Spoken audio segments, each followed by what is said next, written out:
So terrorism is extraordinarily complicated, obviously, and therefore I don't think the cure is a pat answer.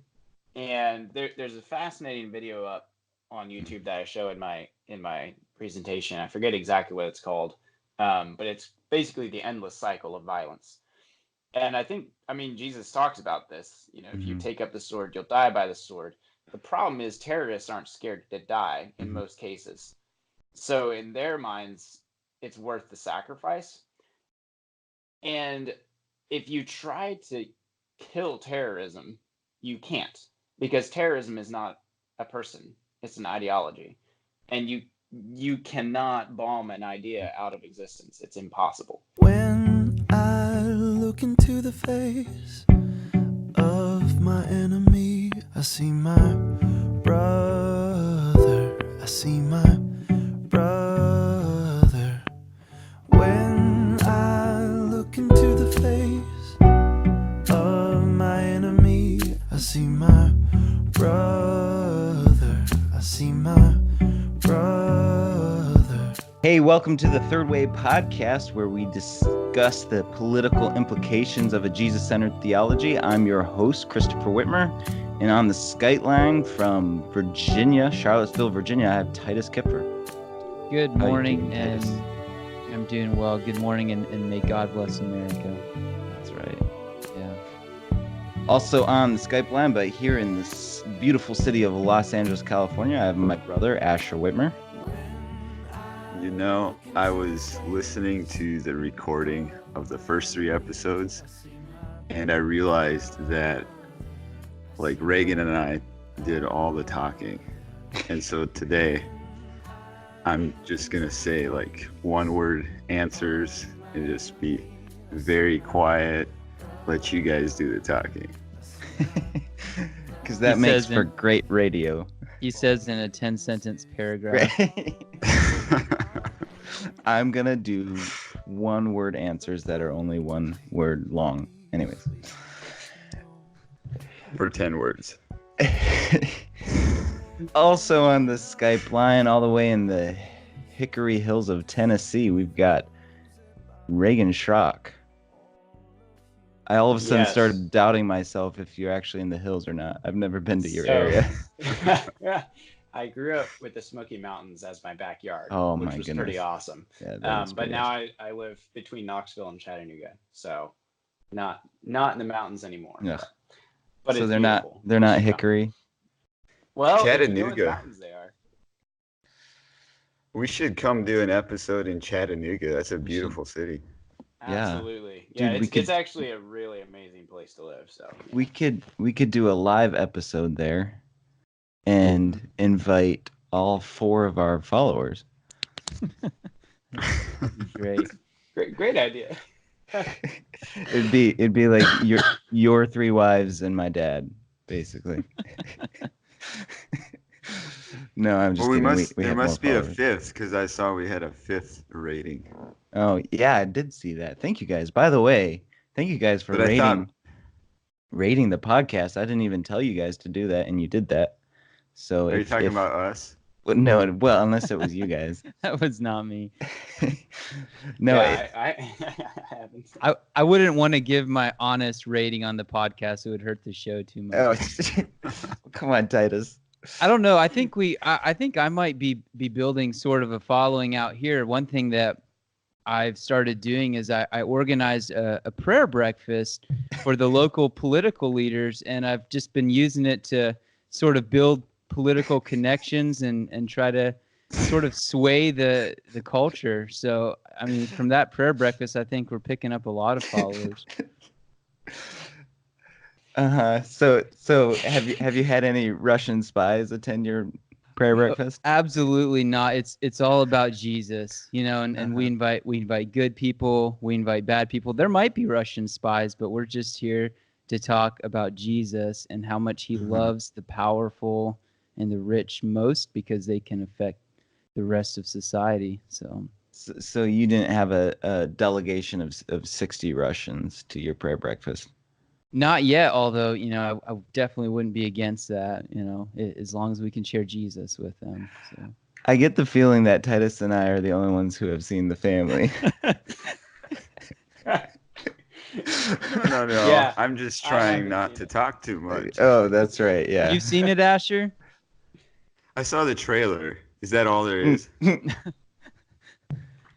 I don't know how many. I haven't finished it yet. There's a For number the of sake of the episodes. audience, you should describe it a little. So it's Because actually I've come never seen out. it. Yeah, it's out. Just like I'm last week or fascinated. something. A week or two. I'll have to go watch it. Okay. Titus, Give me like the elevator pitch on it. I'm really curious. Titus, you go ahead. You've seen the whole thing, I think. Yeah, I've seen the whole thing.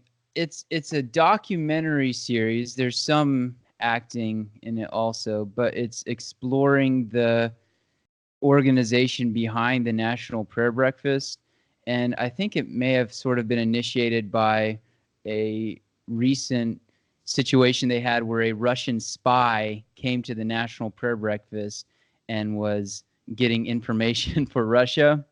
And so there's a guy who was sort of an insider to this group a while back who actually wrote a book on it called The Family. And it's about this group of Christians who they're not really centrally organized, but it's just a network of relationships who have sort of infiltrated the government and build relationships with politicians. And they say they're using it to spread the faith and to try to influence governments for good. But the documentary series sort of explores kind of the dark side of what happens when you try to mix religion and politics, and how it, they sort of use Jesus as a mascot to promote their political agendas. And I thought that the documentary was a little bit slanted against Christians and a little left-leaning. But it was interesting to me that it seems like even the non-believing world can see clearly that Christianity and worldly power just do not mix. And there's hypocrisy on the left and the right, but I think it's a lot more blatant when it's within the Christian church, and that's what the documentary is kind of calling attention to. Is that kind of the impression you got, Chris? Yeah, I would say so. I have a lot of mixed feelings about it because it feels like I don't even remember his name, but the kind of the main guy who wrote the book and was an insider for a while feels like he never bought into Christianity, but he was a part of the family or the fellowship for a while and was kind of researching them or interested, asking questions and stuff. And so it feels like he's always kind of had a slant. But then some of the other mixed feelings I have about it is that it is kind of creepy, kind of weird. The whole way they run the organization that's not an organization, I guess, is one way to describe it. And the language that they use, like you hear a lot of Christian language and even the whole thing of like, going into all the world, they're all about going into the world and influencing the world for Christ, but they go to power to do that. And so they start all these national prayer breakfasts around the world. And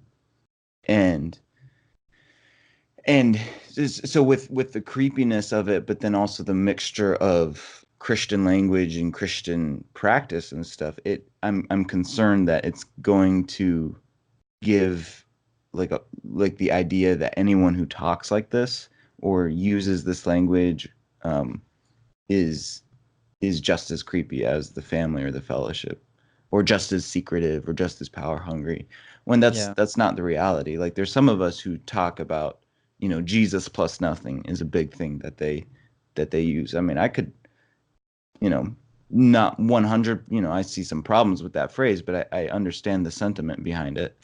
And but I would be interested in, following Christ's example of going, becoming, he went to the lowliest of people. And I think that's, I could go on. But yeah, there's I just have a lot of mixed feelings. I have about an episode and a half to go yet. And I think I fell asleep during the one episode, so I should probably go back and rewatch that. But yeah, it's definitely interesting. And Interesting. if nothing else, there's Asher's one word. If nothing else, that's it. You're done. if nothing else, it now I forget what I was gonna say. Thanks, Asher. I was saying, You're welcome. If nothing else, it creates a moment in our culture to talk about politics and Christianity and power and it, because I don't know how many people outside the church are watching it. It might just be Christians watching it. The Christians are the only ones I see watching it, or ex-evangelicals or whatever, but they're really behind it, ex-evangelicals, because I mean, I think it touches a lot more to how they grew up than how we grew up. But anyways, yeah, I definitely think it's worth a watch if you're interested in that type of thing. Yeah, I'll have to check it out. I didn't realize it had come out yet. I thought it was. I think when I sent you the trailer, it was still like a week or a couple days out, but it came out like the following Friday. But if you need my friend's Netflix login that I use, Titus can hook you up with the black market Whitmer? Netflix account. So my parents-in-law have an Amazon Prime account that literally has like probably 15 people, not exaggerating, on it. And all of our cards on there. And anyone could go and just like buy the world out and move to Mexico if they wanted. Anyways. Oh, lit. How do I get in with the family? Good one. I didn't even catch You that. just got that, Chris? Titus is like, well, so there's this family that I'm a part of. Just about Jesus plus nothing. That's how you get it's really weird. Most of my in-laws are Russian. It's really weird.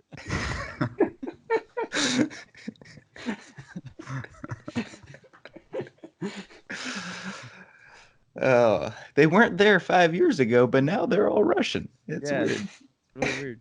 A lot of adoptions going on. Yeah, a lot of adoptions. Crazy.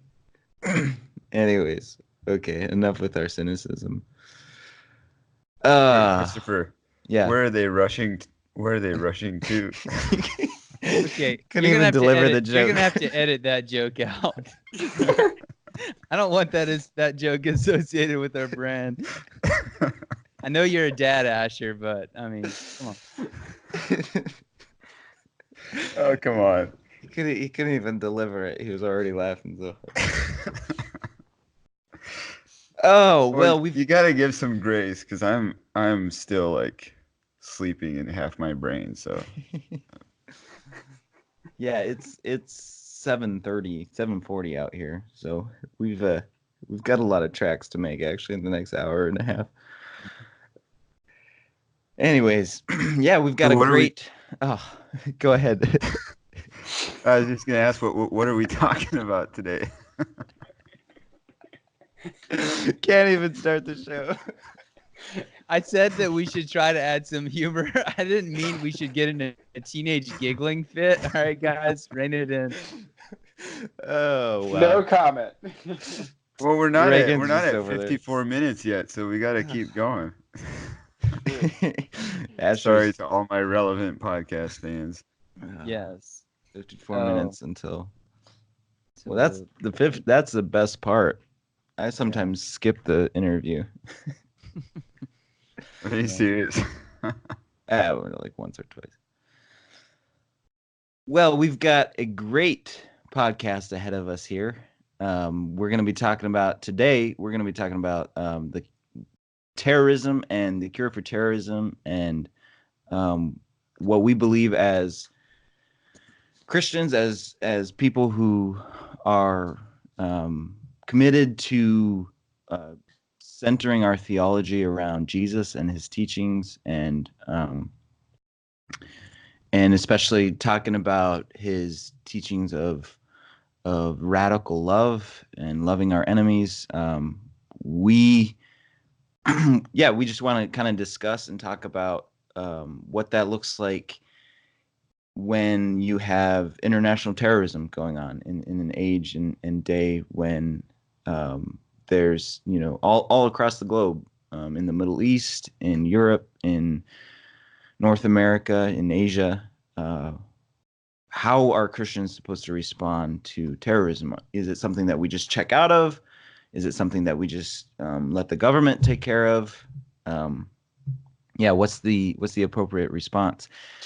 And the interesting thing about this topic is that it was in a class that Reagan was teaching that I got the idea of the Third Way podcast to begin with, and it's what got me really excited for not only the podcast, but it kind of reinvigorated my excitement for Jesus's teachings of radical love and nonviolence. And I think that what Reagan's going to talk about today is some of the most beautiful teaching, and some of the when lived out practically, it's some of the most beautiful actions that the church has. I may be exaggerating. I don't know. Obviously, the cross is the center of Christianity and the church and what we believe. And this is just kind of an extension of that. But I'm not gonna. I won't belabor it too much. We're gonna hear all that, see all that, in the next few minutes here. Reagan, I don't know if you just want to take it away. If you just kind of want to introduce the class that you teach and some of what you've been learning. I know you've been studying about this. You're taking some like college classes about terrorism, right? I don't know if you just kind of want to introduce kind of your background and some of whatever you feel comfortable sharing about why you're knowledgeable of this subject and why you're so passionate about it. Yeah, and we'll probably hit some more detail as we go. But basically, I've done a fair amount of study and some college courses and things on terrorism. The reason I actually got into this to begin with is I helped start a nonprofit that works in Iraq. So obviously we deal with terrorism a lot. And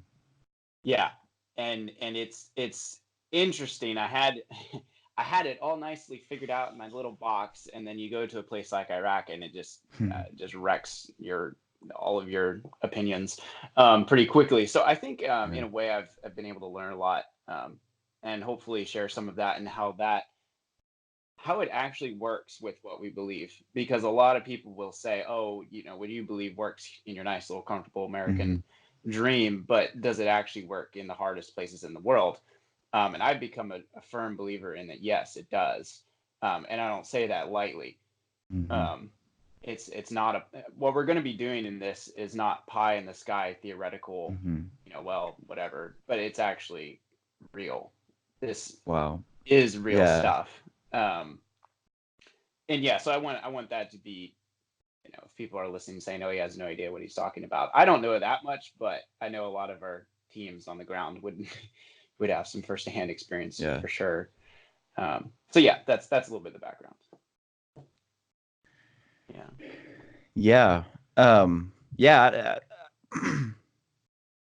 Sorry, I'm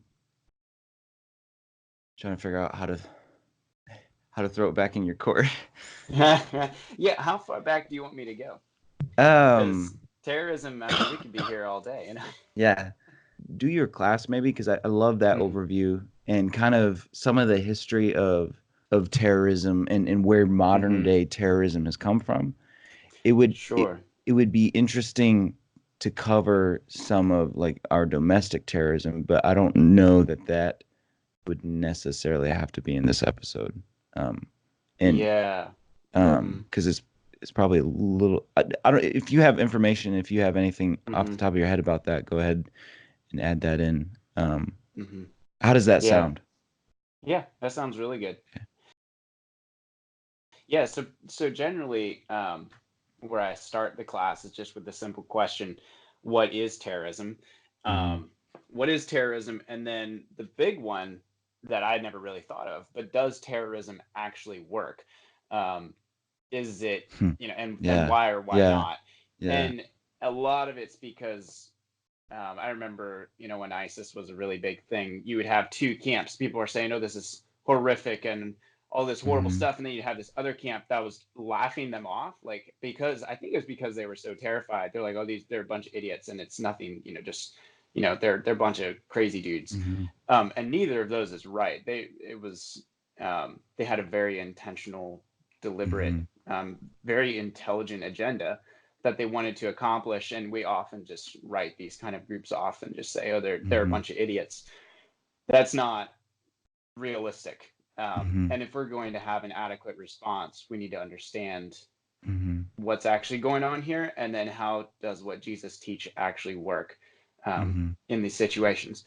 So probably, let's see here if I can pull up my notes. So the definition I use for terrorism, which there's a bunch of different definitions among scholars, but the one I would say that I've been able to boil it down to is violence or the use of force.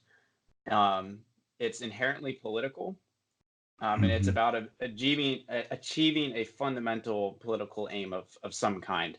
And that's actually how the concept of terrorism came into existence. Mhm. And then the big one is controlling the population through fear, anxiety, the concern that the violence generates.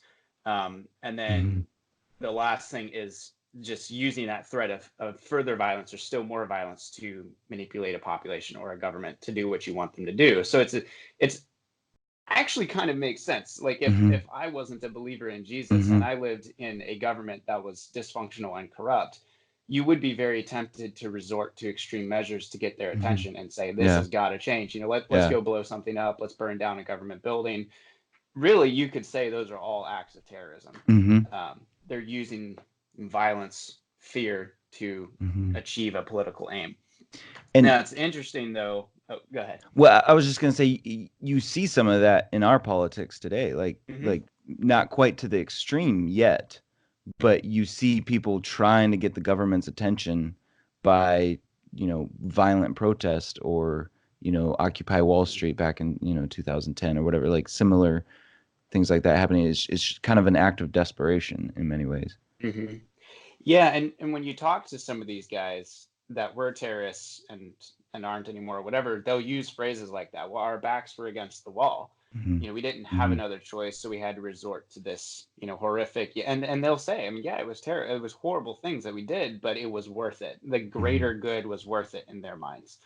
Hmm. You could even argue, like, the Revolutionary War, the Hmm. whole thing where they took over the ships in the Boston Harbor, Hmm. passed all the tea over, beat some Hmm. dudes up, tarred and feathered some guys. That is classic terrorism, honestly.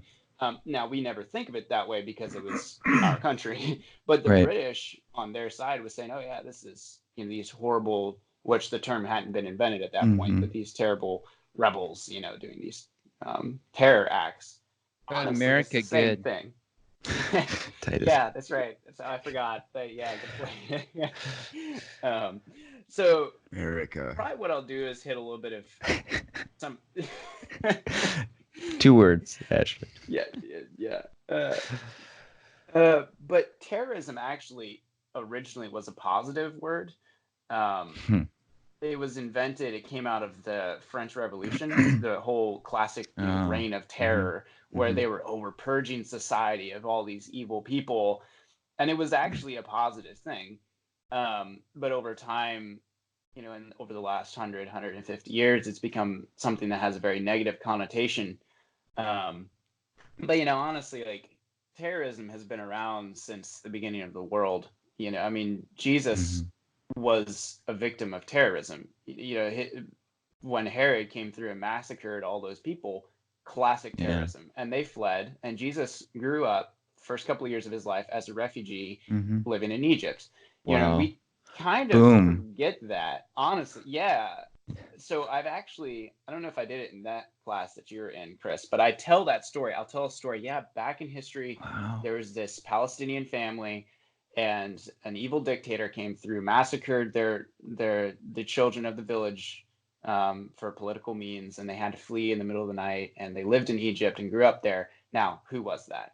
And people are like, oh, that sounds like yesterday, because that happens. Right. And Right. no, that was Jesus. Yeah. Jesus was a victim of terrorism. Wow. And, same thing could be said of Pharaoh killing all the Israelite male children. Mhm. Classic terrorism. You're Mhm. controlling a population through fear. And that's where I really started realizing, wow, this is a big issue that the church needs to have an answer to, because it runs through the whole thread of history, and it's all throughout Scripture. The Israelites were victims of terrorism many times when the Assyrians would come through and Mhm. massacre people, whatever. Skin them alive. Yeah, and it's interesting, actually. This is just a little off topic, but Sennacherib, the guy who did Mhm. that, who came in and tortured the 10 tribes of Israel back in the day, 722, I think, BC. That's right where our team is located now. So he built this road commemorating the things he did, and you can go and still read it. It's like etched in, Sennacherib, No way. massacred all these people and did all these horrible things and skinned them alive, and they're my slaves. And yeah, it's still there. Our team was out checking it out. It's just sitting out there in the field, and it's like thousands of years old. Isn't there a passage in Scripture? Sorry, this is completely off topic, but isn't there a passage in Scripture that is from the first-person perspective of Sennacherib? It doesn't he? I think you're right. Like I just when In you said Scripture? I Sennacherib, I just remember like a passage of Scripture where it was almost like Sennacherib's. Well, there's an often quoted like of what Reagan was talking about in a lot of Christian history. Okay. Maybe. There's like a little passage of that. I forget what they call it. Yeah, wow, that's interesting. Yeah, I should take you guys and show it to you sometime. It's yeah, cool. dude. It's like 2,700 years old. Yeah. Wow. Yeah. That's crazy. Cool. Sorry, that was a bit of a tangent. Go ahead. Yeah, no, that's very that's really interesting. That kind of brings us to the two types of terrorism you'd have, at least currently in our world right now, is state terror and religiously motivated or ideologically motivated terrorism. So classic state terrorism would have been, say, Nazi regime, communist Russia, where they would, haul you off and pull out your fingernails until you talk. That kind of terrorism. And then you have ideologically funded terrorism, which would be more like the Ireland, Britain thing, Northern Ireland situation, where you'd have the Palestinians versus the Israelis. That's ideologically motivated. It's not state funded per se. It's just a bunch of, honestly, it's just civilians who are really upset with the situation they're in. They grab some guns, they go shoot people to try to get some attention. And hopefully the world will take notice and they'll get their cause listened to. Most every terrorist act that's ever happened comes down to that. They wanted the attention. And there's, okay, see, I can't show pictures on a podcast, but I have some really neat photos on this. Yeah. Which brings us to today. We are living in what people would say, or what historians will probably say in the future, is what we're going to call the terror years of the world, where you have random offshoot groups that aren't associated with any country, that are often religiously motivated at some level, that just go and blow random stuff up and try to achieve their means, whatever that is. Yeah, and that there's so many different groups. I mean, you got radical nationalistic movements, white supremacy, left wing, right wing, radical Islam. There's all kinds of groups. I tend to do a little more of the radical Islam angle because, obviously we're working in Iraq, so that's something we deal with quite a lot. But it's interesting if you pull the stats on the number of Americans that die in terrorist attacks. Let's see if I can. Okay, it's on the chart as, oh man, it's like, okay, the percentage of U.S. population that dies in any form of terrorist attack in recent years is 0.01%, a little bit less than that even, that's rounded up. Number of Google searches for the term terrorism out of the U.S. population, 7.2%. So right there, way out of proportion. Yeah. The amount of media coverage on terrorism is over a third of your media coverage is on terrorism. That's So insane. it's vast. Yeah, I mean, it's incredibly out of proportion. But you want to know how many of the U.S. population die of heart disease every year? Or, I mean, statistically speaking, your risk of dying of heart disease is over 30%. You know how much media coverage is about heart disease? 2%. You know, so it's vastly out of proportion, and terrorists know that. They're getting prime time television to say exactly what their grievances are, and it's perfect. They're like, wow, we get a third of the airtime, y'all. So what can end up happening is you have these different groups that are actually contending for airtime. It just happened in Afghanistan. You know, the U.S. and the Taliban are trying to come to an agreement so people will stop shooting each other, which is great. And ISIS is like, we don't want that, so they go and blow up a wedding in the capital just to throw a wrench in the gears. Guess what? All the media coverage now goes to that instead of the peace talks. Everybody gets all riled up, and now the peace talks will potentially fall through, which at the point of this recording we don't know. And that's what they wanted to do. They used that as a very clear, we're trying to disrupt these peace talks, so here's a great way to do it. Let's blow up a bunch of innocent people. It's the same thing with Trump and how like Trump just uses the media to get free attention. I mean, I'm not trying to compare Trump to terrorists. I'm just saying like the media gives them the attention that they want, and yeah, interesting. Yeah, I mean, you can see it all through, especially the 20th century is where it really started hitting, because then you had international media and people would actually find out about it. One of the big ones, Munich, 1972, Palestinian terrorists took a bunch of Israelis hostage at the Olympic Games. A bunch of people died. So that was a horrible, unjustifiable act, but it rocketed the Israeli-Palestinian conflict into mainstream media, and it's never left ever since. And guess what? It actually helped the Palestinian cause incredibly. Now, it sounds so weird to say that, but it got it on people's minds, and people started thinking, wow, why would these random guys pick up a bunch of guns and shoot all these Israelis? That's horrible. And then they're like, well, what motivated them to be that bad? Well, maybe their situation's really bad. People started looking in the Palestinian thing, and it ended up the Palestinian cause got primetime TV for a really long time out of that, which is exactly what they wanted. Yeah. It's just they apparently thought killing people was a good idea. Yeah, and bin Laden, same thing. I mean, 9/11. I mean, all of you guys know exactly where you were when you heard about 9/11, right? Yeah. I mean, I know where I was. I was in my yard, but I was 6 years old, and I remember exactly where I was. On our back deck. Back deck.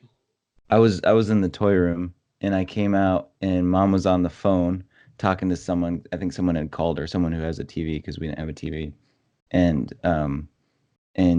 then she explained to us what happened, and I remember just imagining these little cabins, because they called it the Twin Towers, and for some reason in my mind that meant these identical cabins. I pictured like a campground that we would go to every year as a family. I just imagined these two airplanes falling into those little cabins, and I felt bad for the cabins, but I didn't understand like the magnitude until like I saw it visually, I think. But like my first impression. Anyways. Wow. Yeah, I remember thinking, what's the big deal? Aren't there terrorist attacks all the time? I was probably 8 years old or so. Are you serious, Titus? Yeah. I think I'm 2 years older than you, Chris. Explain that. That's extremely like aware for a 8-year-old kid. I don't know. Where were you living though? I mean, we're in America at that point. I grew up in Kenya, and there were some Islamic attacks in Kenya that I remember. Were you close to the Somalian border by chance? No, we were in Kisumu. We were in Kisumu, but I think it was Mombasa. I'm blanking on the exact attack where one of the radical Muslim groups did some attacks. And we had also just gotten to America after the Kenyan election violence. So, right before we came back, our city was burning and there was gunshots all the time, and we got whiffs of tear gas, and I was kind of maybe a little numb to violence at that point. Actually, hang on. I'm getting my chronology way out of whack, because we came back for a year when I was 6 or 7, and then the election violence would have been when I was 11 or 12, and we came back permanently. So that was a false memory for sure. I don't know why I thought that. I don't think it was that self-aware. I think it was. Don't give me more credit than I'm due. So how much of the last minute is false? 95%. I don't know though, because what 8-year-old has the presence of mind to think about? That's fascinating. Yeah. Wow. That I was 9, and I remember thinking the world was ending. Like I was like, am I gonna see my 10th birthday? That is very fascinating. I think it's because you grew up in another country. Yeah. Where this was a higher possibility than it is here in America. We've got it pretty good here. Stuff doesn't randomly explode, but I don't know, maybe, something in your childhood just saw that as a more present reality. Yeah, I don't know. That's wild. Huh. Interesting. I don't even. I mean, I was 6, so how could have? But like, I don't remember knowing about terrorism at all before that. Like that was a new. I mean, obviously there was the terror. Obviously it had happened. So like my parents, older siblings probably knew about it, but like for myself, I never remember hearing about it, anything. Do you guys remember the Oklahoma City bombing? I was not yet born. Are you serious? It was in 95. You weren't born then? Chicken. That's crazy. Because that's what I remember. Like that was the biggest news event up until 9/11 for my life. Like as far as violence and stuff like that. Yeah. I remember hearing a comment. Anyways, I remember hearing a comment about someone overhearing an adult talk about how the next wave of terrorism was going to be semis. Like terrorists were going to take over semis and just start using them to like using them to explode things or whatever. Like, I mean, more common in someplace like the Middle East or whatever. Like lacing them with explosives or whatever, I think is what they meant. And I remember being terrified of semis, like for not for an extended period of time, but I remember I think we went on a road trip and I just watched out for all the semis. Which semis are kind of the bad guys of the road. Just I shouldn't say I shouldn't refer. Yeah. Anyways, I'm stepping on some toes, I think. I shouldn't call them bad guys. Some truck drivers out there that are. There's some truck drivers listening to this podcast, and now they're like, nope. It was a joke, guys. It was a joke. Take it serious. But so Reagan, what's the cure? What's the cure for terrorism? Can we get into that? Let's get this ship righted. Yes. There's a thing in terrorism that's called the endless cycle, and so terrorism is extraordinarily complicated, obviously, and therefore I don't think the cure is a pat answer. And there's a fascinating video up on YouTube that I show in my presentation. I forget exactly what it's called, but it's basically the endless cycle of violence. And I mean, Jesus talks about this. If you take up the sword, you'll die by the sword. The problem is terrorists aren't scared to die in most cases. So in their minds, it's worth the sacrifice. And if you try to kill terrorism, you can't, because terrorism is not a person. It's an ideology. And you cannot bomb an idea out of existence. It's impossible. That's... I'm trying to find my notes on... Hold on here. So it's really interesting if you read the autobiographies of different Navy SEALs that served in Iraq and would, shoot bad guys all the time. They said it was nuts. You would raid a house, kill, a group of bad guys, steal other weapons, and yay, we did our job. Then the next day you would go out and do the same thing, and they did that for years. And they're like, wow, where do all these guys come from? It's not doing any good. They talked about the problem of where you would kill a terrorist and there'd always be a dozen more to take up the martyr's mantle. And in the end, as we all know, Iraq was pretty much a failure. I mean, look at it today. So what good did it do? And there was an enormous amount of disillusionment, how violence just does not seem to really do anything for these guys, because in a lot of cases they wanted to die. There's disillusionment among Americans. Among the American servicemen and women, is just like, what are we even doing here, honestly? There was one of the last times I was in Iraq, on the way out, I met another American. So you usually talk to him and say, hey, where are you at and stuff, and he's like, yeah, he's a drone pilot. I was like, really? He wouldn't tell me which base he was off of, because Americans are pretty low key there. I said, what do you do, reconnaissance or lethal? And he said, oh, lethal. I mean, he's the dude taking the shots. Well, actually, he was in charge of the drone team, so he was making the calls, who gets killed, basically. Wow. And so I just kind of asked him, I was like, well, yeah, tell me about that. And he said, yeah, we've been here for years, blowing up bad guys all the time. And he said, doesn't matter what we do, there's always more bad guys to blow up. And he said, one time there was this terrorist commander, an ISIS guy in, I think it was Mosul, and he said they'd been watching. They're not allowed to have collateral damage. And he would always take his son with him because he knew the Americans wouldn't kill him otherwise. The one time his son left the car to go open a gate, and they said, that was a perfect shot. So they took the shot, they killed him. And he said his son survived, which was good. And he said, but guess what? It didn't do any good, because he said, I know that boy is going to grow up and be the next commander that we need to kill. And he said, it won't help. So I asked him, does it feel like you're trying to put out a fire with gasoline? He said, absolutely. So I said, well, why are you still doing this job? He said, honestly, it's just my orders, and that's what we're here to do. And that's it. And it was almost depressing. Like, you could tell he was almost just so disillusioned and depressed with the whole thing. And he knew, like, he basically said, you can't bomb an idea out of existence. It's just not going to work.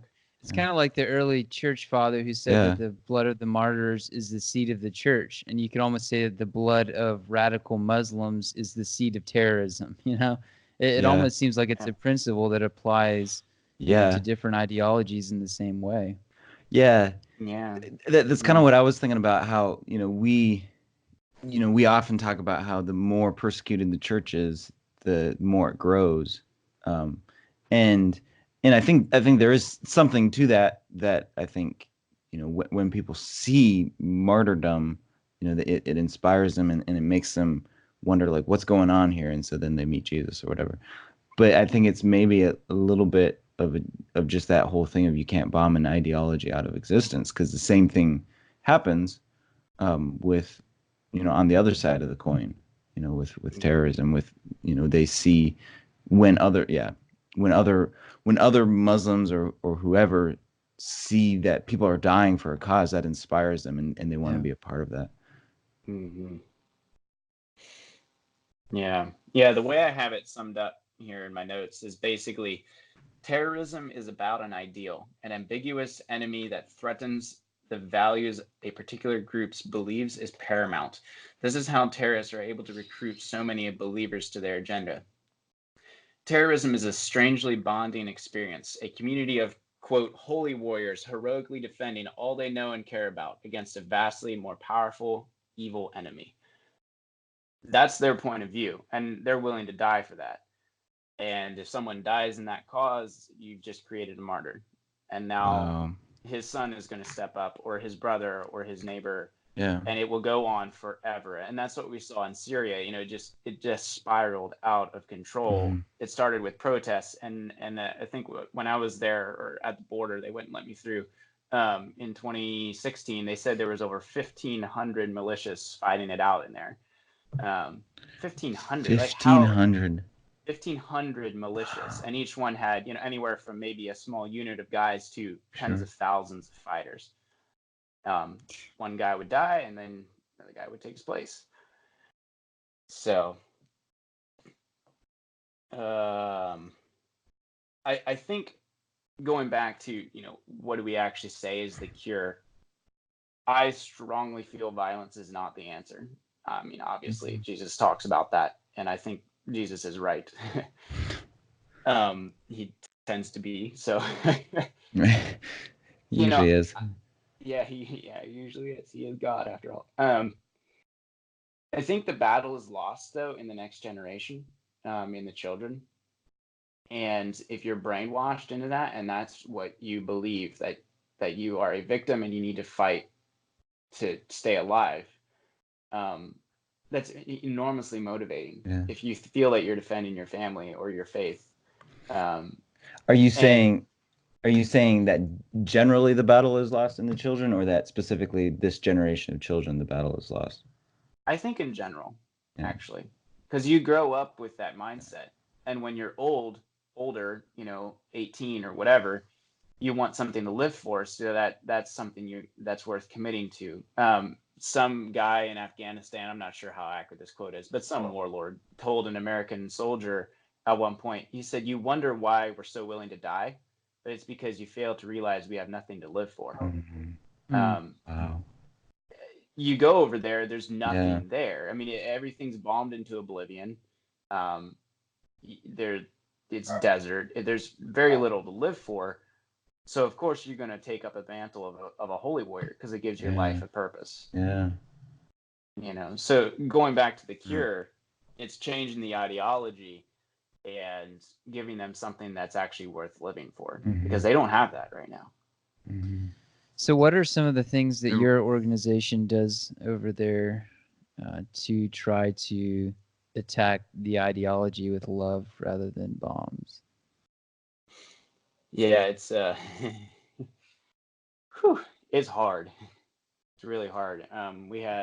We do English teaching there because it gives you a good access point into the refugee centers. Refugee centers are historically the places where terrorist groups do their recruiting, because you have a bunch of people that no jobs, no education, they have nothing to live for, so they're going to go blow some stuff up, if only because they'll pay you money. So we had one student, and I mean, this is a normal guy. Like, he comes to our school, he's 16, 17, and he said, "Hey, my family, we don't have food, there's no way to make money. They're refugees. They've lost everything to the ISIS invasion back in 2014. He said, "I'm joining," I forget which militia. There's hundreds of militias in Iraq. I can't remember. I think it was the Hashd al-Shabi, which is an Iranian-backed terrorist organization. So yeah, I'm going to go join these guys. And his teacher is just blown away. He's like, "Why would you join them? They're trying actively to kill Americans.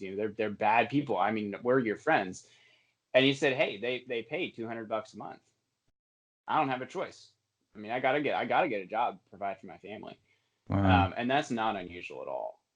Yeah. And in the end, I think he was able to persuade him not to do that, because he actually didn't really want to. It was more of a thing of necessity, and that's very common over there.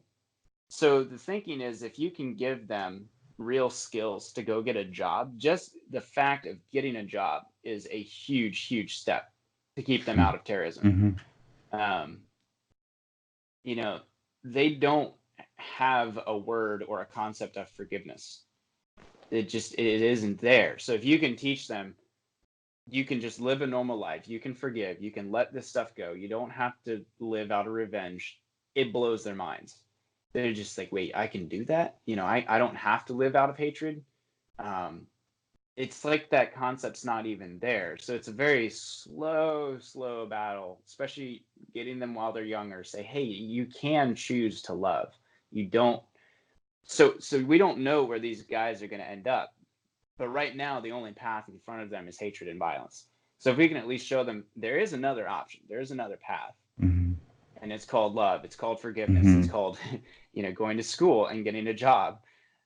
We can't dictate which path they choose, but at least they'll know that they have a choice. Right now, they don't have that. It's interesting because I think of, you weren't sure if we were going to bring out domestic terrorism in this, but I think I have to think of the gangs here in the city, and it's very, very similar. Like, people do it out of, there's this narrative that their family has lived under, and so it's easy for them to get into it, but a lot of it has to do with necessity. Like, who's going to take care of them? Who's going to have their back if they're not in a gang? Or where are they going to provide for themselves? Because a lot of these guys didn't really, even if they graduated, quote unquote, from high school, they didn't really get much out of it the last few years. And so they aren't going on to college. They aren't getting jobs that pay what you need to be able to live here in California and all that. Or, I mean, I'm speaking specifically of here in LA, but that's similar mindset in these violent groups. It's necessity.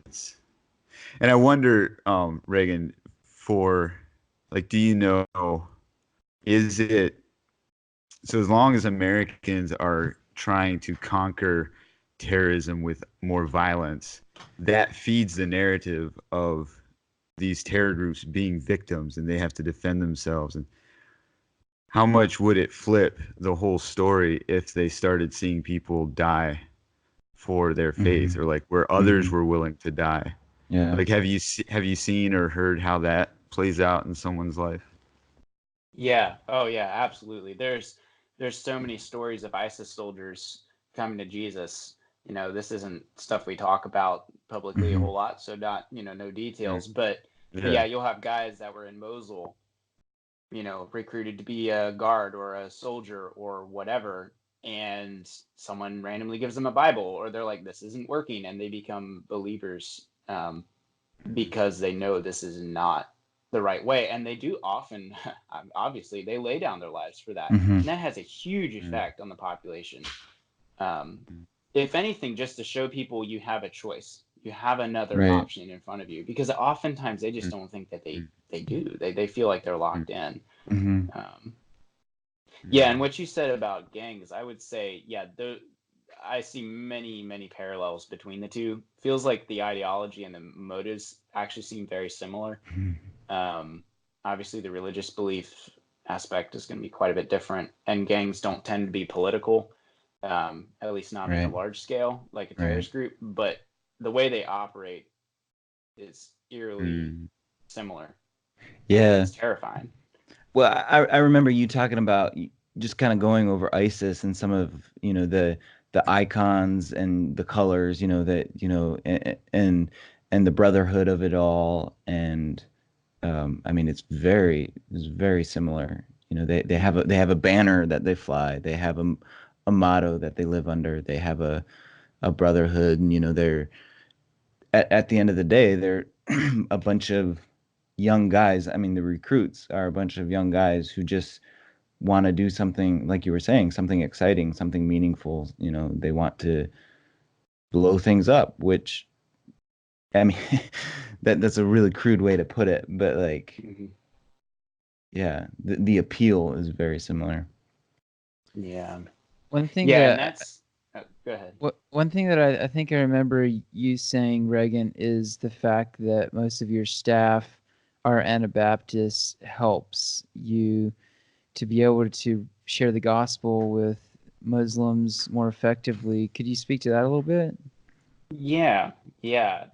So there's a lot of different things we're doing there on the field, but if you ever go to a place like Iraq, the only way I can summarize it is it's a land of extremes. So you'll have people living across the street from each other that have totally opposite ideologies. One will be backing this militia, the other one will be backing this militia. One will be pro-Trump, another one will be death to America. One will be, it's you really never know. The area where we are tends to be fairly friendly towards Americans, but in other areas, no, it's off with your head. We've seen huge strides forward because of our Anabaptist heritage that we don't traditionally have that, where we align ourselves with certain different groups, different governments, whatever.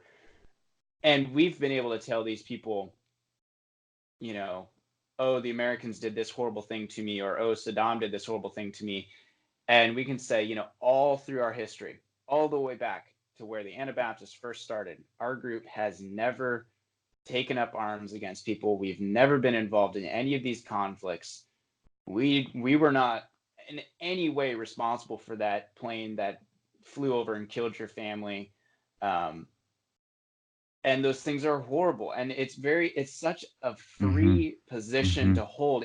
I honestly, I can't explain how amazing that feels when you're in Iraq, because you don't have to worry about buddying up to one side or the other or trying to tread softly. You just feel like, nope, we've never been involved in any of this ever. We were never involved in the Crusades. We were never involved in any of the world wars. Like fighting they the hate Turks. Yeah. Exactly. Yeah, they hate the allies from World War One. Like that's something that they despise. We can say we were never involved in that. Our ancestors never fought, never did these horrible things to your country during World War One. And that is an immensely freeing thing. And it also creates a lot of conversation, because of like, are you serious? How are you an American and have never been involved in this? How are you?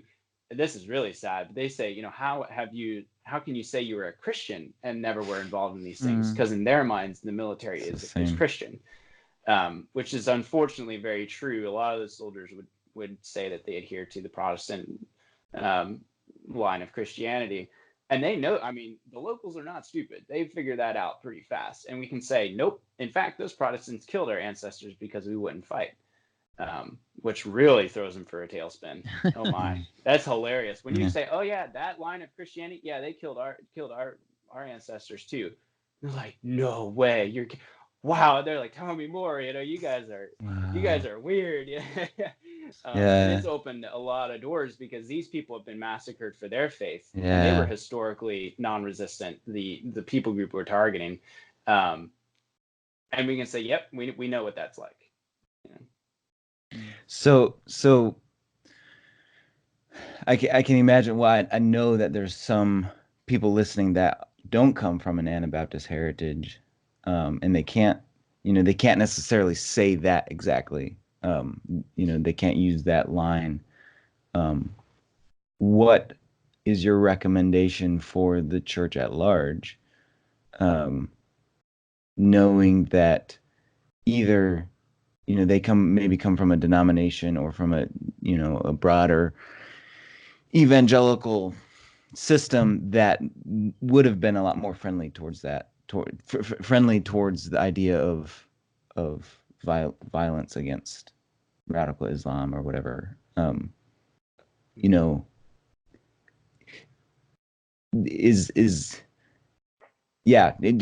get my question? Like yeah. What should and even we as Americans in general, like, what should we do in response to our, maybe not our heritage as Anabaptists, but our heritage as Americans? How do we handle that? Yeah, that's hard. You can't change your nationality generally, right? And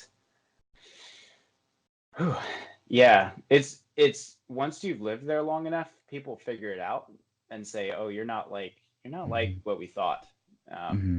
So some of it's just living right. Sure. And if you're not Anabaptist, if you're okay with war, if you're Protestant, whatever, your chances of actually being effective in Iraq are basically nothing.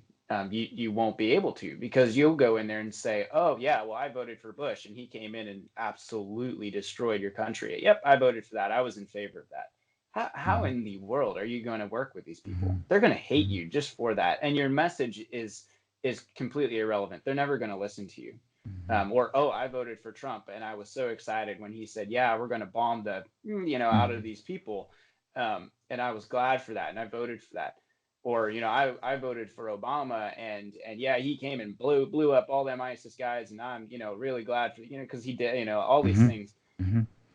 Your credibility with them has just disappeared.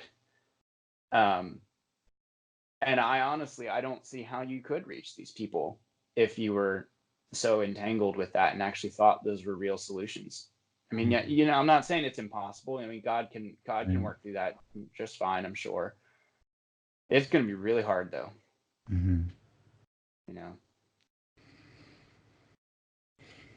So if you're a Protestant who's listening, the answer is to repent and become an Anabaptist. That's right. I was going to say something along that line, but I wasn't sure if I should spoil the seriousness of What? Leave it to me to Perfect. spoil the seriousness. No, You no, know, no. but I mean, at the same time, like, and I'm not trash talking anybody who Sure. holds these things. You know, I mean, you believe what you want, but if you do want to go over there and make real, true, lasting change there through Jesus, it's going to be very hard Yeah. to do that. If you believe that, oh, we should just bomb them into oblivion. And So- can I say something? Yeah, go ahead. To kind of along that line, like there's a lot of us, our generation, that we get the privilege of having a heritage from Anabaptist perspective. So like we don't have the junk of being a part of, you know, the World War I and II or whatever. And but unknowingly we have taken on a very Americanized view of how to change the world. Yeah. And so I think there's something for all of us to consider, whether we're Protestant or not, is how are we seeing the way of Christ going forward? Because there's a lot of us Anabaptist millennials who like really aren't that much different from a lot of Protestant perspective of how we bring change to the greater world. And all of that, like I think what Reagan has shared with us today challenges all of us in, are we actually willing to do what Jesus said when he said, deny yourself, take up your cross and follow me, and I'll conjoin the end, go make disciples. Like, are we actually ready and willing to lay down our lives, our nice jobs, or whatever it could be, to go show people that there is another option? And I guess, like, you know, yeah, that's exactly right. I don't want to distract from what you said, Asher. Because I'm still a little bit like on the whole thing of, you know, for the person who's listening who's not Anabaptist, it's not even, you know, we joke about becoming an Anabaptist because obviously, you know, we're all Anabaptists, but it's you know, at the end of the day, it's about, we believe strongly that the way the way Jesus calls us to live is to love our enemies radically, and to love them the way Jesus loved them, which is, like you were saying, Asher, to lay down your life for them. And so the answer for, you know, maybe the Protestant, evangelical, Catholic, whoever is listening, isn't, if you have a heart for these people, if you have a heart to win, you know, radical Islamists to Christ, or any terrorist to Christ, it is to go over there and just start living the love of Christ. And like, you don't, does that make sense? Like I'm worried. I don't want anyone who has a heart for the Middle East to feel thrown under the bus, because, oh, you're not an Anabaptist, so you can't do this. That's not the point. What we're saying is that, you know, if you really want to influence these people, then maybe consider your core belief about how to cure evil, how to respond to evil, and the way Christ said is to turn the other cheek, to respond good to give good in response to evil. Does that make sense? Like, because, yeah, I don't know. Yeah, and Not at all. I'm kidding. No, it makes sense to me. But I mean, yeah, I think you'd be. I mean, I'm the first to say you don't have to be an Anabaptist to impact the Middle East, for sure. There's tons of church groups there that are doing some amazing work with people. I would say, though, that some of the belief systems around the American church that, you know, our military is the best, you know, and man, we killed them bad guys. You can't have that attitude and be effective. That would be where I would say pretty definitively that's one you're going to have to leave home. If, you know, you're just going to have to leave that behind if you want to go there. But if you want to go there as a whatever denomination, I don't really care. Yeah, it's just some of those minds. I mean, honestly, though, like, we need to be honest with ourselves, because I mean, I remember after 9/11, sure, we were non-resistant sure. Anabaptists, but man, when the U.S. invaded Afghanistan and started blowing up Tora Bora, and them Al Qaeda dudes were on the Yeah. run, we were like, yeah, Some America. yeah, And yeah, something I felt mean, I've right had to about it. repent of that. Yeah. Yeah, like Yeah. I've had to say, like, no, that was wrong. Like, sure, government's gonna do whatever it deems right. It's gonna, sure, whatever. But I can't stand here and be, oh, I wouldn't do it, but wow, go them. I'm glad Yeah. they killed those Yeah. guys. And that's wrong. And Yeah. I've had to do a lot of that, after going to the Middle East to kind of they'll take that Yeah. right out of you. Yeah. It's so interesting. When there's two kids in a fight, we say, "Oh, you need to be the better person. Even if he hit you first, don't hit him back." But then when it comes to adults in the military, that principle doesn't apply there. It's so hypocritical. Yeah. Yeah. Mhm. Wow. One study that I did find, I don't know if we want to go here or not, but as we think about, I mean, this whole episode is about Muslim terrorism, and I think in America there's a lot of fear about Muslim terrorism, and rightly so. I mean, 9/11 was pretty bad, but since 9/11, there's been a study by the U.S. Government Accountability Office called "Countering Violent Terrorism." And it was in April of 2017. They examined terrorist violence from September 12, 2001, the day after the 9/11 terror attacks, through December 31, 2016.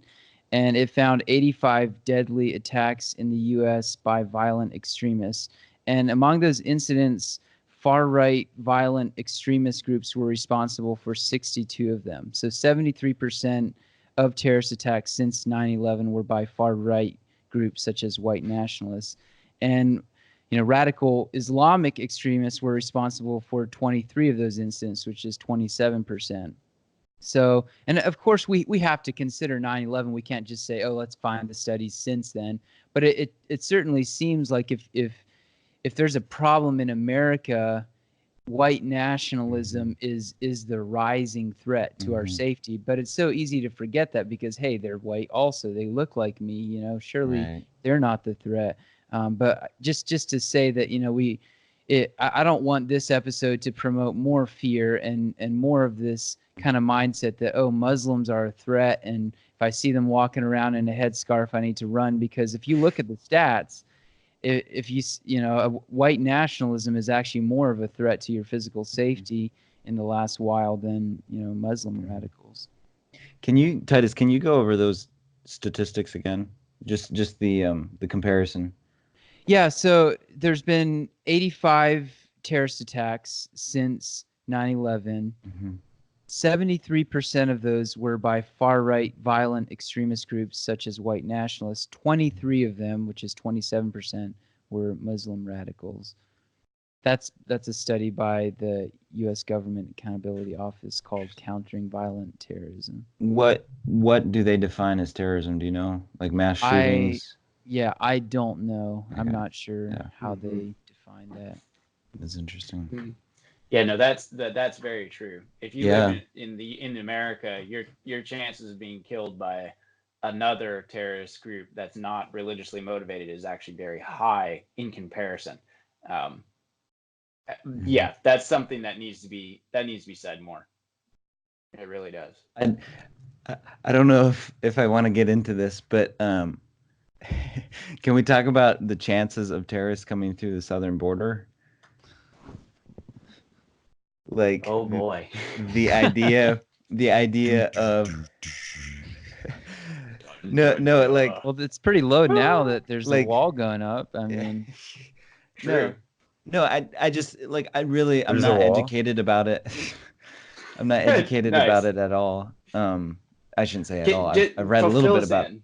well, Yeah, just the idea that a group like ISIS is going to spend a huge ticket, however much, $1,000 or whatever, to send their terrorists to Guatemala or Mexico City or wherever, and then they're going to send them up through a caravan of 2,000 other people, and then they're going to get them through the border, and then they're going to wreak havoc in America. Like the law, just all I'm doing is just following the logic in the logistics of making that happen.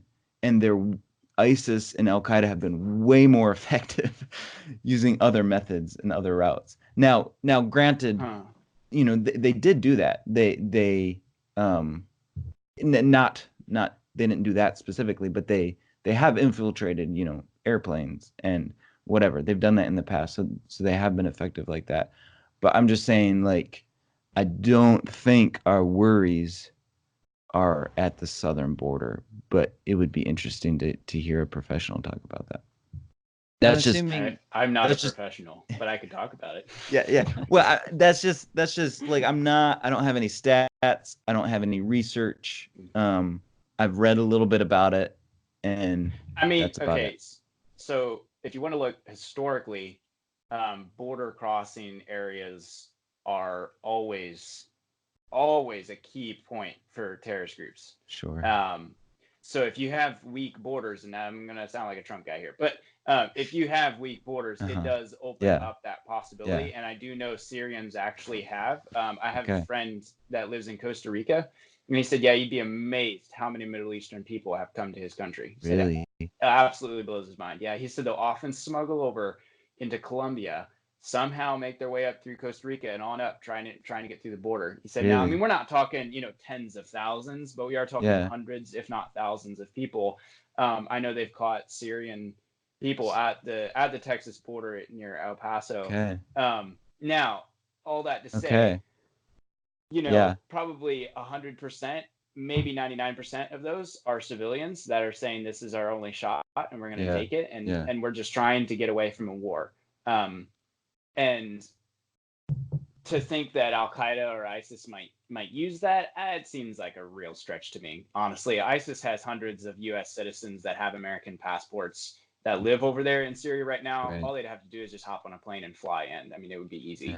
Yeah. So that seems kind of a stretch to me. Yeah. But I do know one of the worst terrorist attacks to ever happen that didn't happen because they caught the guy was going to be the San Francisco airport. He had enough weaponry and explosives to take out a couple hundred people. And he tried to do it, but he was coming through the Canadian border because it was a remote border with very little security.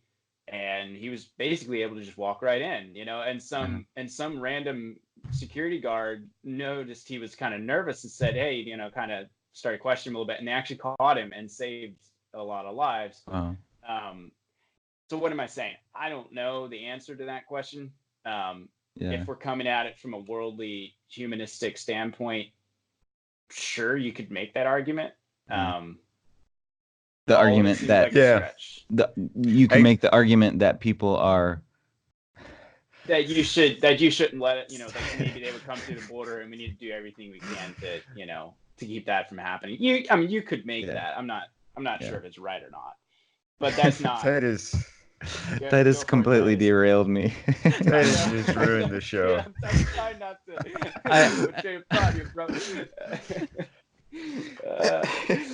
No, Christopher, it seems like I get your logic, but it seems like the strongest point of your argument is that they could do it through simpler means. Like they could. Yeah. But I wouldn't put it past the terrorist group to target a weak border if they didn't have. Yeah. They've done it before. For sure. I mean, for sure. The Canadian border has been targeted many, many times because it's so easy to get guys through it. I mean, that last line of defense. Yeah. One thing though, really nasty terrorist attack that was going to happen in I forget where it was, and they were coming down through near the Toronto border, and the only reason they caught him was they had infiltrated the cell and caught the guys before they derailed the passenger train. Yeah. Anyway, interesting. One thing we're way off in the weeds now. The idea that Christians should build a wall in order to keep themselves a little bit safer in the off chance that a terrorist might come up and in the process keep out very needed people from the country is just super selfish in my opinion. Yeah. It's super dumb in my opinion. Yeah. Actually. It's not Christ. Well, it's like I think there's something else we just completely that's lost. The argument. First, we alienated our liberal friends by saying that there is a chance, border security is important, and now we've completely thrown away our right-wing friends by saying that their idea is completely dumb. We are Don't you guys just we love are it? third weighing super well right So now. hard. And there's no one So left. hard. There's But, no I mean, support. Only Except the our- radical centrists. Yeah. Except our, yeah. This is so good. I Except love the this. 5 that rated our show. Yeah. You're gonna Or go back was. and change their ratings. Yes.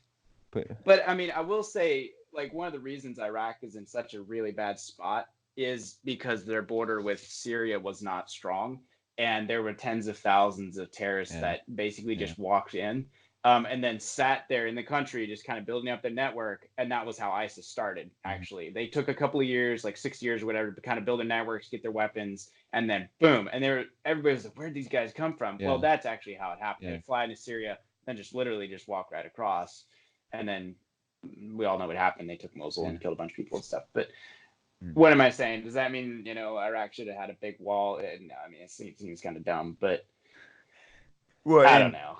Yeah. And it kind of, like the whole argument for Christians wanting the wall to prevent that, because they know that could happen. Mm. And that's true. Like, I think we would do ourselves good to acknowledge that. Like, that could happen. Yeah. But the goal of the Christian life is not to prevent that from happening, but to be ready to lay down our lives to respond, to model Christ in the middle. I mean, I remember thinking about when I was at IGO in 2015, kind of like the Syrian crisis was already happening. I forget when it would have really started, but the whole refugee problem was really coming to the forefront right about that time. And I remember thinking as I was coming back to the States that, okay, like here is I think I actually made a status about it. If you want to go back and check, verify what I'm saying. But here is the opportunity where if we're refusing to go to the Middle East, to go to people and bring the love of Christ and the gospel, then God is actually having mercy on us and giving us a chance to receive them. Yeah. And he's sending them to us. And yet we're still saying, no, we don't. So like my argument, like politically, like if all, like you were saying, if all we were doing was taking this from a humanistic mindset and talking politics, I would probably be a pretty strong. Oh, come on, guys, quit doing this to me. They keep sending messages over Skype and it's distracting me. But what I was saying is politically, conservatism, republicanism kind of makes more sense to me. I'm sure there's people who would disagree with me. But just from a Christian standpoint, it's like, okay, no, like here's an opportunity to share the gospel with these people. And I'm sure there's all kinds of logical flaws in what I just said. So you can email us at thirdway@gmail.com. Good segue. I'm sure this episode sucked. So you can tweet us at thirdwaypodcast. Subscribe, like, whatever helps. We take even bad press because we've learned from Trump, we've learned from terrorists that even bad press helps. We only got 5 ratings, so we're trying to stir things up a little bit here. This episode's gonna do that for sure. I think we better wrap this up. This has been really going downhill. So it's a border wall. It's all of like my worst nightmares. No. It is. Actually, no. I'm really excited to get this podcast, this episode specifically. I mean, the podcast in general, obviously, but this episode, like. I could talk about this for a couple more hours, honestly. Like, I'm just getting started. Yeah. Dude, I haven't even told you about all my ISIS friends. I'm serious. Yeah. For sure. Yeah. Like, I mean, seriously. Like, I'm not exaggerating when I say that. We work with ISIS terrorists that have left. Yeah. And I mean, we got some pretty nuts stories about these guys. Yeah. And the reform that we've seen in their lives, even in the last 6 months, is incredible. And these are guys that that a lot of my Christian friends would have told me, you should put a bullet in their head, literally. And I'm like, are you kidding? Like they're my friends now, Have you and heard they the have gospel? changed. Yeah, like they have. But the And it's, you know. Wow. And to see the change in their lives, yeah. And you know, we're like kind of joking around and being flippant about it, but like this, just so our audience knows, and I think all four of us know, like this is a serious thing. We're not just flippantly talking about this. This is where, are we ready to die for our faith? Like that's what we're really wrestling with as American Christians. I mean, and going back to, I know the border wall thing got us a little derailed, but I have two types of friends in my life that when they hear what I do, there's usually one of two responses. The one is, we should keep all them refugees out. They're terrible people. It's dangerous. Like, what are you even thinking? You shouldn't risk your life. The other one is like, open borders. I mean, let them all in. We don't care. It's, and I would say those are both wrong. They both seem way too simplistic for one thing. But I would say, if the church is really serious about responding, we should be the first ones that are actually there on the ground, regardless of what our country decides to do. That's irrelevant. We have a responsibility to actually get involved and say, people talk all the time, oh, it's horrible what's happening, or oh, it's so sad, oh, I'm going to send a blanket through whatever your favorite humanitarian organization is, and that's it. And they go on with their lives. And like, if you really cared, maybe you would get on a plane. And then people are like, wait, you can do that? I'm like, like let's go. Let's get on a plane. I'll go introduce you to some of these terrorists. You can actually go talk to these guys, and you'll all of a sudden realize they're normal human beings like you and I. They're just very, very confused, honestly. And they just need someone to show them the way. It's crazy. They've never had that. And when you take that time, it's real. It's real stuff. And, we kind of get locked in our ideological or political battles of, what's the best approach? I'm just like, forget it. Get on a plane and go do something about it. Maybe that's a little too simplistic, but that's kind of how I live my life, I guess. Yeah, I was just going to say, that's kind of your motto. Just get on a plane and go do it. Yeah. But isn't that what Jesus said? Like, he didn't sit around and debate, get on a plane and strategize. Well, he didn't get on a plane, but like he got on a, whatever. He got on a wind cart, or he walked to whatever village. He went to Samaritan villages, man. Those were the terrorist villages of his time. And I mean, they were the bad guys. They were the Al Qaeda of the day, and they, Jesus went right in there.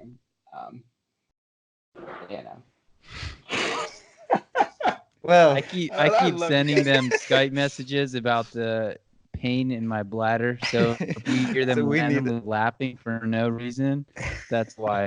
And I've been trying to get this thing racked up for about 15 minutes. He says them after a mic drop moment. Yeah, and then he shoots these messages. I love this, guys. The timing, the impeccable timing. As only Titus can do. Yeah. I love it. Yeah, well, we should probably wrap this up. Do you guys have any closing comments that you want to make before we close out the show? Crickets. You should edit that in. Yeah, put crickets in there. Man. In all seriousness, I'm guessing like this is such a hot button issue right now, the whole terrorism thing, especially with what we're seeing across the Middle East. I'm guessing people are going to have a lot of questions and a lot of pushback, so maybe they should email us or tweet us, and we should probably do a little bit of follow-up, because I think some people might be kind of confused by some of the stuff, or like, you guys are off your nut. So well, I definitely want to come back to this as we can, and as other current events come up and whatnot. I would love to go deeper into it. And like I said earlier, that if you guys have any questions, like Reagan was saying, if you have any, if there's anything that confuses you, that you're like, what are you talking about? How is this at all possible? How is this at all good? Right? Even if you want to challenge us, we are open to hearing other perspectives. And if you feel like you can articulate an alternative perspective, then we would not promise, but maybe entertain the idea of having you come on the podcast and give your thought. But yeah, send your questions, comments, responses to Thirdway Podcast. Is it Thirdway Podcast? Yeah. I think it's can't remember. the third way. I think. No, it's thirdwaypodcast@gmail.com. Yeah. Oh, I think thought you were I think going I to skipped Twitter. the yeah. And Twitter, Twitter. We're on Twitter, Instagram, Facebook.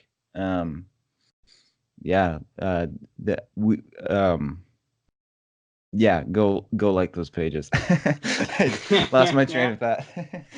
And if at all you have if you like the show, if you love it, rate it. Give us 5 stars. Give us your best.